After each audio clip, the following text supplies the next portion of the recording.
Well, I'm super excited. Daily Dani is back, and even more so because my very dear friend and former world number one, Dinara Safina, is joining me today. Thank you. You know, I was watching the videos. I was like, maybe one day you will invite me. So here I am. That's honestly.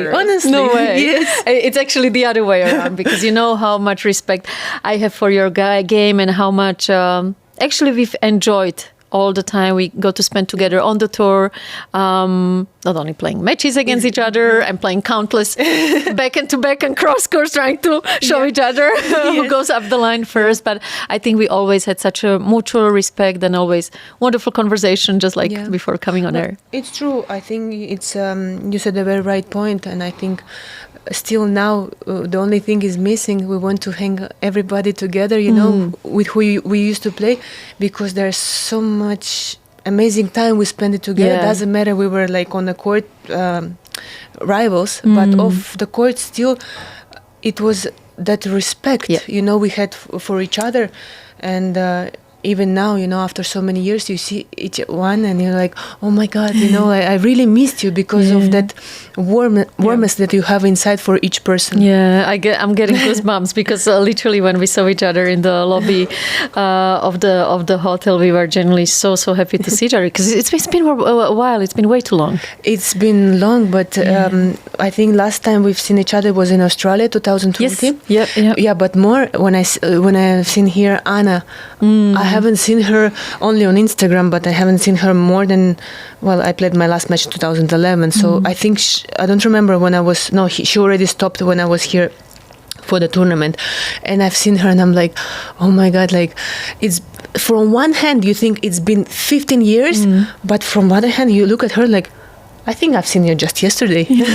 Do we think about that also when you kind of go back and think of your career? Sometimes, I don't know about you, but it feels like it's been such a long time ago, and it's like, oh well, hold on a second, it was been just a few years ago. Yeah, because for me it's difficult to realize this time which passed, because it passed quite a lot, but maybe because somehow we're still keeping ourselves in tennis, you know, we still play. And we don't feel like it's such a big difference, you know, because, you know, sometimes you still hit. I'm like, oh, I'm still okay. I'm still feeling the ball. You are very okay when you hit the ball, by the way. So that's why, you know, you somehow you still feel yourself in the game. That's why you're like, it wasn't so long. But then you look at your watch and I'm like, 15 years ago.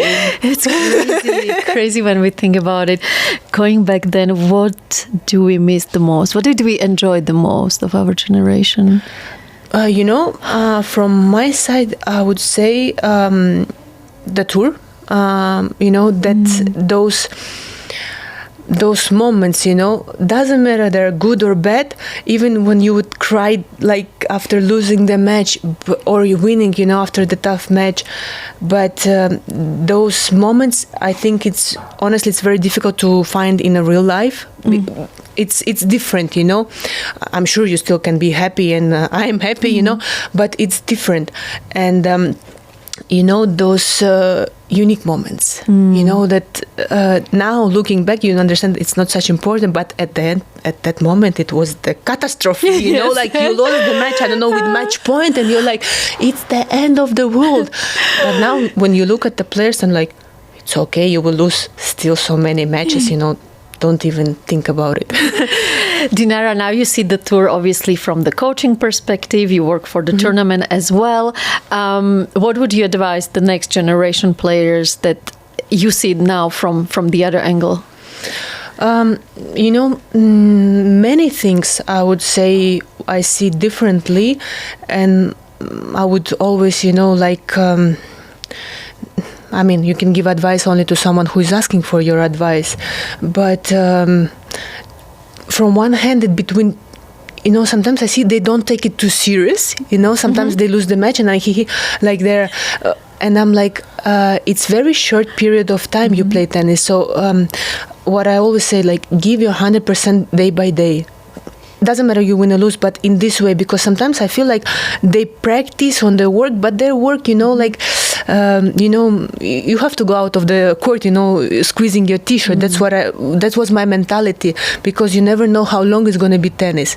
But also, you know, to learn between dealing with the pressure, because I see now the players like sometimes. When they have those tough moments, they also burn out, and I think they can more speak. There's a little bit close, more with the people who used to play, because we went through it. Yeah, and it's not because we are smarter. No, because we deal exactly the same. If somebody comes, and I always tell like, oh, I was so nervous before the match, and but why you didn't tell me that you were nervous? I don't know. And to tell you the truth, that we were sometimes shaking so badly, so I would say like sometimes it would be, also nicer that they ask, because at the end we're here to help them, to share our experience. Well, do you feel like it is such truth that you say this? Because I feel like maybe they share way too much with the social media world, where that's the place you want to keep things for yourself. Yeah. When we hear about, oh, I am mentally fatigued, and the mental health or whatever it's called these days, like if you don't want to have that attention, then don't say that, but actually share what you're going through with the team you trust, right? I think, I don't know if they use the social media, which I think is very important and nowadays, but sometimes they find they look there for the excuses or support, I don't know, but they're more close with the inner group of your team, which I think has to be different. And social media, sometimes they take it way too serious. I'm like, doesn't matter what somebody's writing you don't even know this person in life, so like if he tells you you're one, oh, this thing, like don't even read it. I mean, I can read so many, and honestly, maybe you're looking for it also. Yeah. Because you look for this, I don't know what is, it's addiction, because I remember myself when I had problems with the weight, and sometimes, I was very ashamed to go to some places, and if I would go, forced to go, and I would read comments, and it's between you don't want to hear, but then you're looking, because you always have a option not to open this page, like. Sure. So is it something that you also look sometimes? That some. So, if I may ask, in your personal experience, why would you want to? Is it self-harm? Good point. So sometimes also people, they want to have this self-harm, Sure. But the reason for what you're looking for it, what, it's much deeper. Dinara, I'm getting goosebumps. Thank you so much for sharing this very, very, very deep message. Wow, I hope a lot of young people will take what they have to take from this. Thank you. Really appreciate it. I have to say, you are looking the healthiest and happiest I've ever seen you. Thank you. So what is your trick these days? So how is your workout? What do you like to do? Well, my workout, I try to... I do yoga. I'm not very into every day, but I try to stay at least 3 times a week, to practice, because I think it's very important between feeling yourself flexible, Yes. especially. We need that after retirement. Yes, especially me. I'm very lazy in stretching, so yoga is forcing me to stretch, and also I'm not so much into the weight exercise. I like to do more with my body weight. And let's say, I mean, if we go back to the food, what I've been struggling for, maybe I had for quite long binge eating, about 10 years. So now I would say it's not because of the binge eating or because of this. I'm vegetarian. I don't eat meat, fish, and egg. The rest I eat everything. It's not because of religion or not. It's just because I feel better. I don't know if I'll keep it or I don't keep it, but at the moment it's something that I feel, comfortable, with the food wise, and beside that, that's it. My hobby, knitting. I love knitting. Oh wow! Yes. Well done. Yes, I have. You have the patience for this. I love it. Wow. Yes. You see, there's so much. I always feel like talking to you, chatting. There's so much I always can learn. So okay, that's. Next time I make a sweater for you. I really can do. Wow. I do. How often you do it? For here I had no power to do, but normally I have it always in my bag. Wow. Yeah. Not but in the room. I see. Well, I was going to ask you, I guess one of the challenging things being a coach now, there's a lot of waiting. How do you deal with it? I guess that's one of the ways. Well, it could be, but still, it's not so that you sit and, because still you are with a player, you are more with the people. So for me, I like to be alone in the room, and sit, and relax, so, or put a movie and do it. But being around with the people and knitting at the moment I think it's the next step. Yeah, that will be like, okay, next during the match. Or coach on court, you come like, so what's the problem here? Yeah. Now, being in this new role, what there is that kind of you told yourself like, I wish I knew this when I was a player, towards my coaching situation? Not, I would say like many things, but one thing, it's not about life or death, win or lose. Because I was too critic to myself, I was too perfectionist. If I would win, it would be, I won. And if I would lose, I would be ashamed of myself, So at the end, it was always those up and downs inside of me. And it's really burning yourself out, I think we had some players who retired and, I had a back injury. But even I was so burned out because of those emotional up and downs. And I was not like, okay, it's just a match, you won, you did your best, you lost or you won, but it was about being good or being bad person. So basically judging yourself too much. Judging, myself. So this was, I think, the thing that I'm trying to say,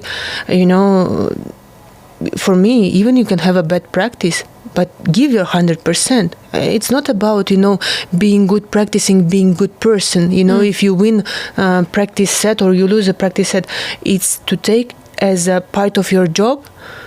You can have a bad day, it's okay, and especially practice, these points doesn't go anywhere.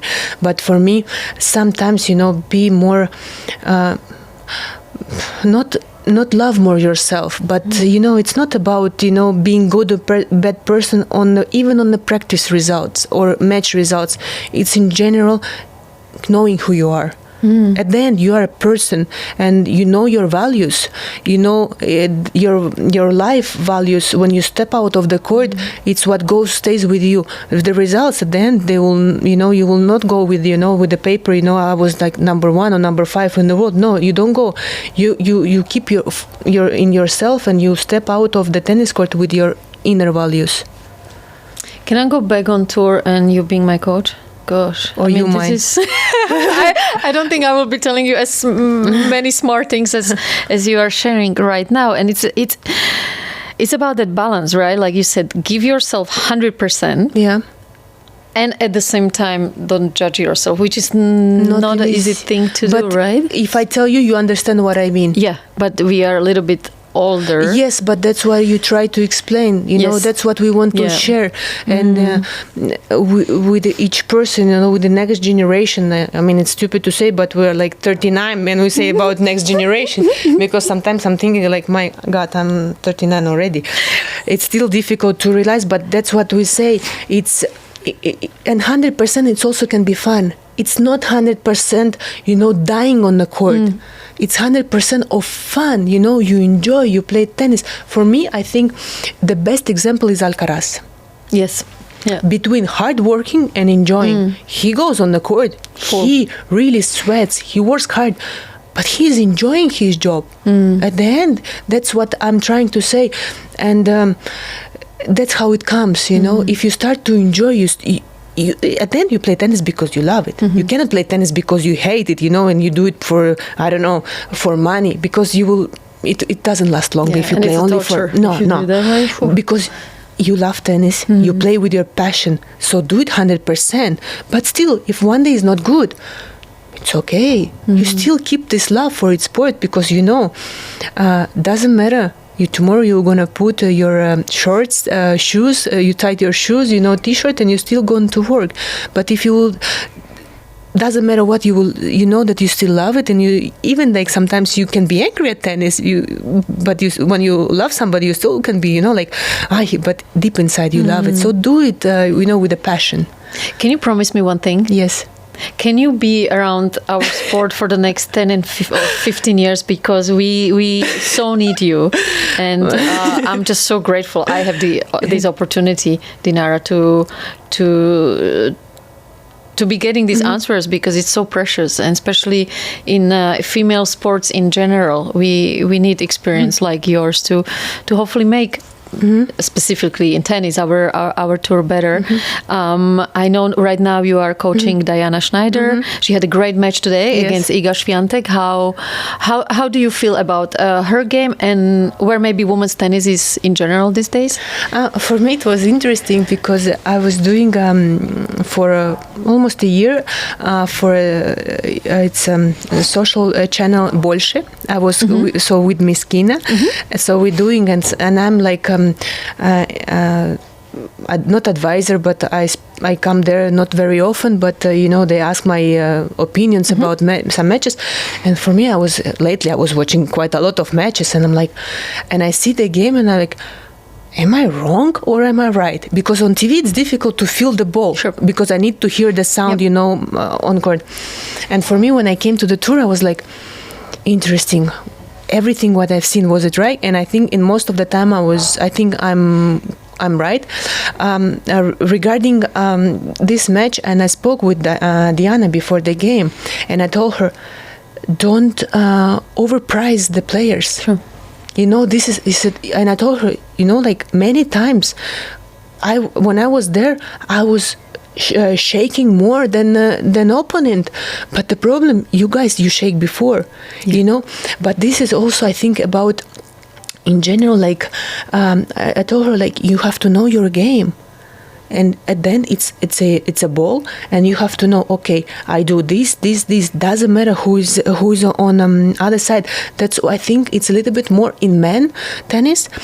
Okay, it helps them, they have the serve, but when they play with the player, it's not about, you know, the ranking. They know they're more stable. Sure. You know, they know more the game, because sometimes, like in women, we get so tight. And like I told her, like at the beginning, you were not even moving. I said and I told her, like, more you tight physically, you have to move faster. You know, you have to start to sweating. You know, run for every ball. You know, try to play, and I think most of the time, what I said, I think they overprice, you know, the player, which I don't take credit from the players, because Iga, Arena, all them, they deserve to be there. That's why they all went through these steps. They stop, you know, analyzing player. They start to think more, focus on their self, on their game. And, you know, and like, in the third set, I think she had a very good chances, and but it's also that what she didn't believe she can win. And I told her after the match, I said, "Why, you didn't believe you can win?" She's like, "No." And I said, "Yeah, but you have to believe when you step on the court. You step for winning. You're not stepping just to play against number 2 in the world. You step because you want to win."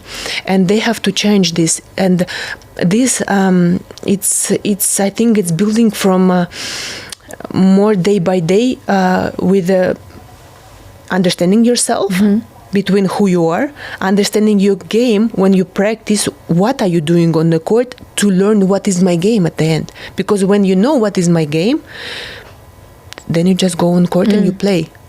That's my opinion. Would you say the difference between, let's say, me and I, because I was never anywhere near your level, reaching number 1 in the world, was because of this, that you believed your game is good enough to beat anyone? Except Serena. It's true. I couldn't. Serena and Venus, for me, okay, clay court I still could make them, because it was slower, and for me it would be easier.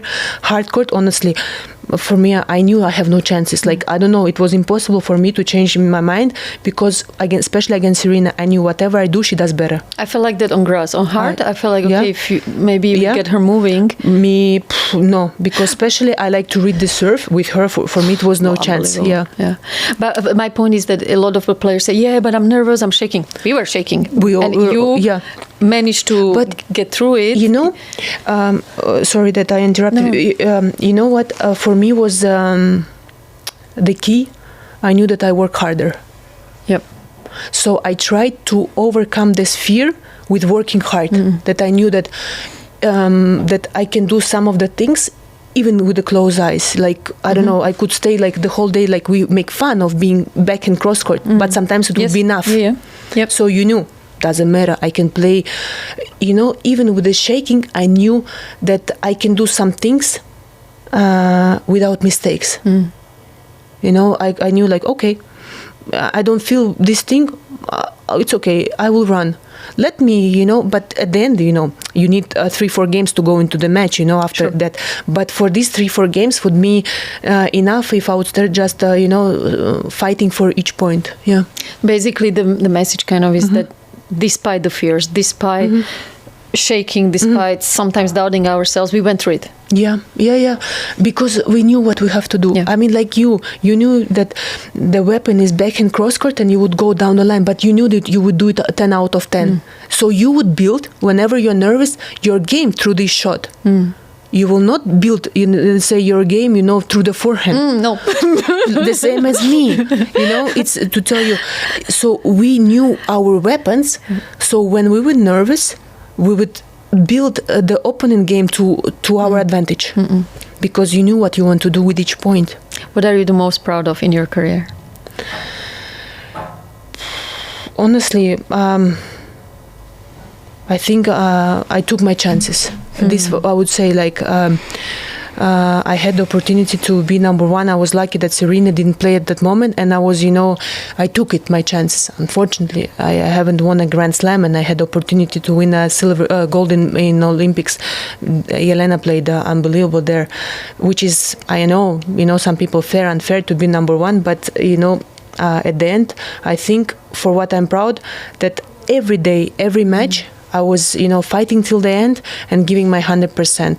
And if this was my, I don't know, my mission, okay, I think I've done it, you know, because sometimes the people think like winning more Grand Slam or less Grand Slam, you are more happy or no. At the end, I'm honest with myself. I'm like, I've done it. I have done what I could. And could I be longer? I don't know. It took me where it took me. And to add to your number one and how you feel about your career, I might as well add that, you know, we were competitors and everyone is trying to get that spot. But when you got there, I genuinely could not be more happy for you, because on top of everything you've done, you achieved absolutely what you just did, the hardest working and the kindest person at the same time. Thank you. Dinara, I feel like we could talk for hours. I know you've got coaching duties to do. So thank you so much for your precious time. And honestly, I hope we can do this as soon as possible again. Definitely. I will be happy. Thank you.